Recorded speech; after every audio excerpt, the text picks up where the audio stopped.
Baik, selamat datang kembali. Kali ini kita akan membahas tentang turunan fungsi trigonometri. Kita akan mencari tahu seperti apa sih turunan dari sin, cos, tan, dan seterusnya. Gitu ya. Kita akan menemukan apa sih turunan dari sinus pakai konsep limit yang sudah kalian peroleh di matematika wajib ya. Jadi kalau misalkan si fx itu adalah sin x, nah kalau fx plus h itu berarti sin x plus h. Nah, turunan turunan itu dengan pendekatan limit itu kan bisa kita cari dengan limit h mendekati 0 dari fx plus h dikurang fx per h. Nah, kita masukin fx dan fx plus h-nya. Limit h mendekati 0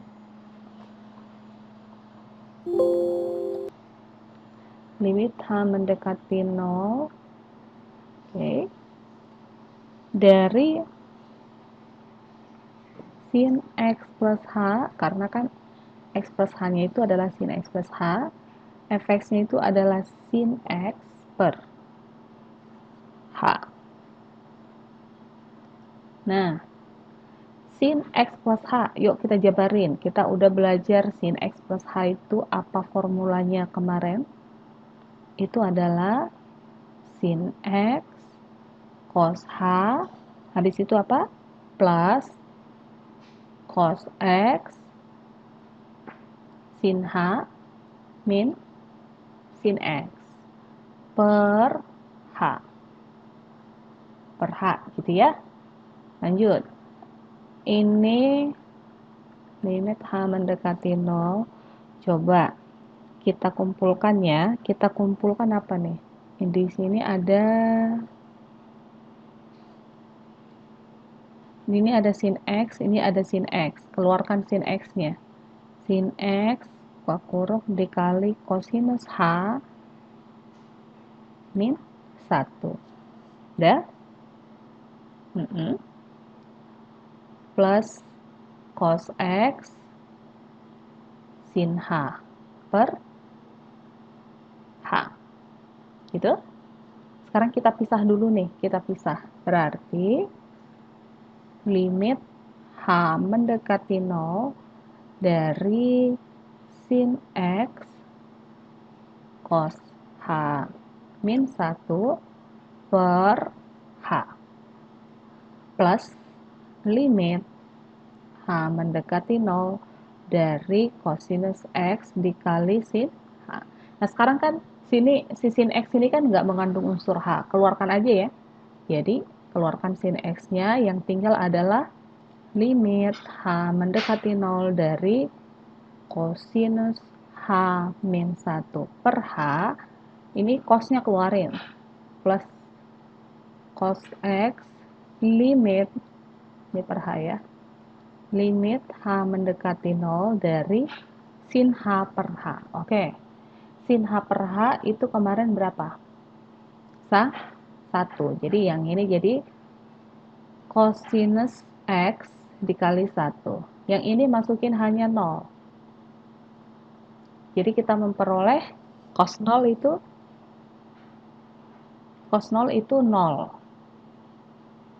0 min 1 min 1. Ya, ini itu 0. Jadi 0 ditambah cos x. Berarti dia cosinus x. Jadi turunan dari si sin x itu adalah cos x.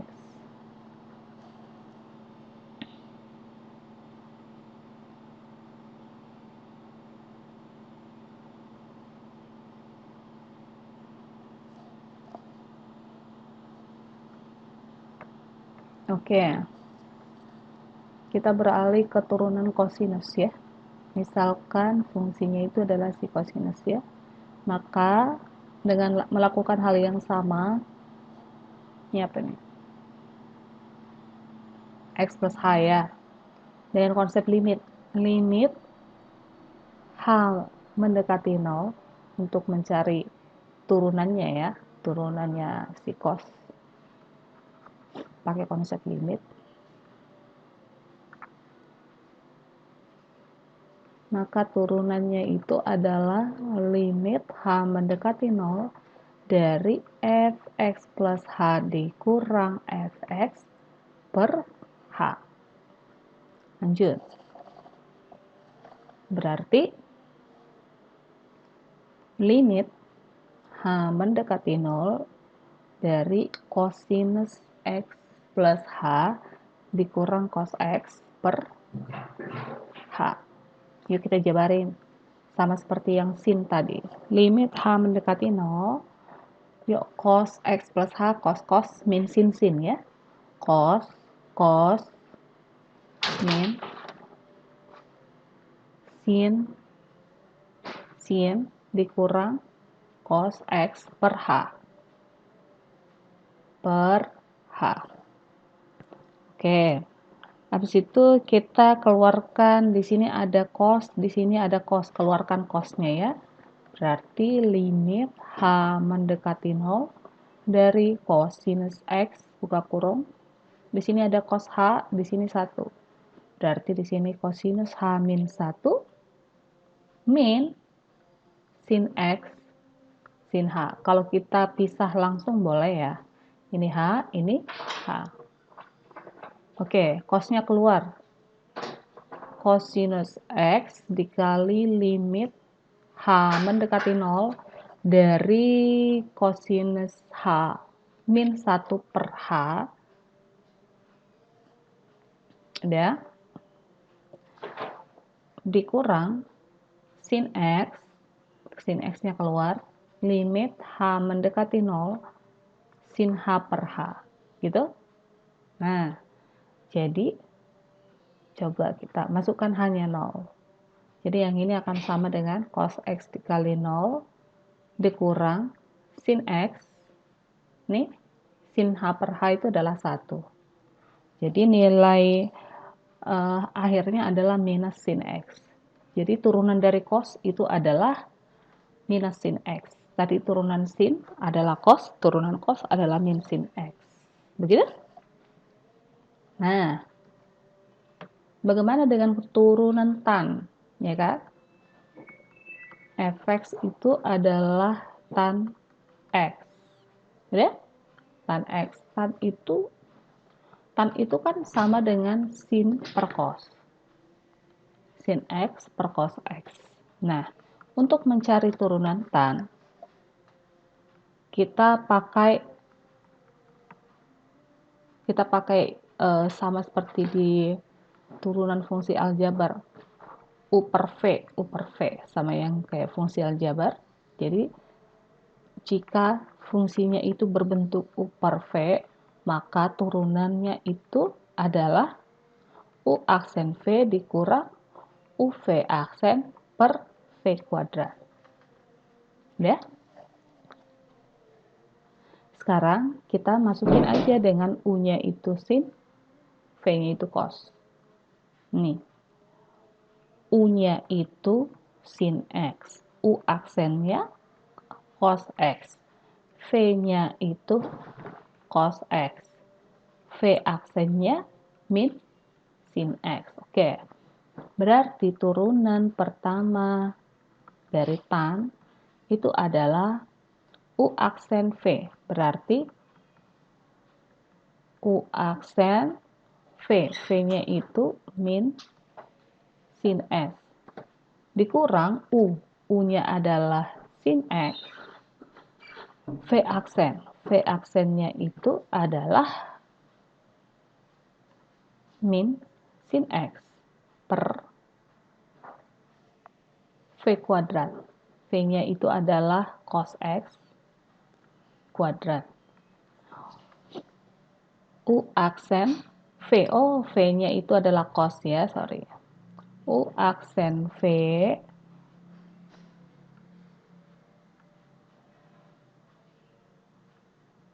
Ini V-nya. U aksen V dikurang U C aksen per V kuadrat. Oke. Berarti yang ini adalah jadi apa? Kosinus kuadrat X ditambah sin kuadrat X per kosinus kuadrat X. Ini pembilangnya apa ini? Identitas ya. 1 per cos kuadrat X.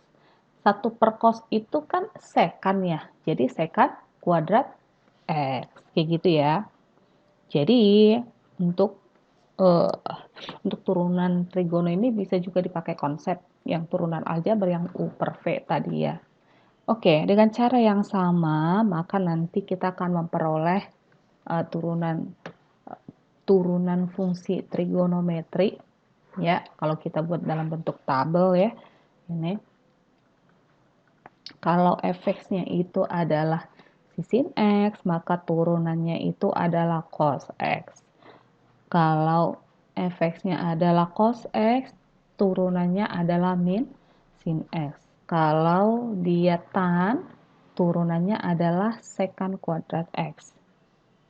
Bagaimana dengan kotan? Lakukan hal yang sama ya. Kotan X, nanti dia minus cosecant kuadrat X. Ini lakukan hal yang sama. Bagaimana dengan turunan cosecant X? Maka nanti turunannya adalah minus cosecant X kotangan X.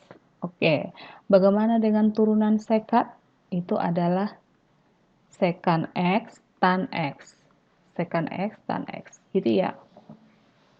Kayak gitu. Oke, kita lihat contoh nih. Nih, tentukan nilai dari turunan pertama saat X-nya digantikan 0. Kayak gitu ya. Untuk yang pertama contohnya. Contohnya itu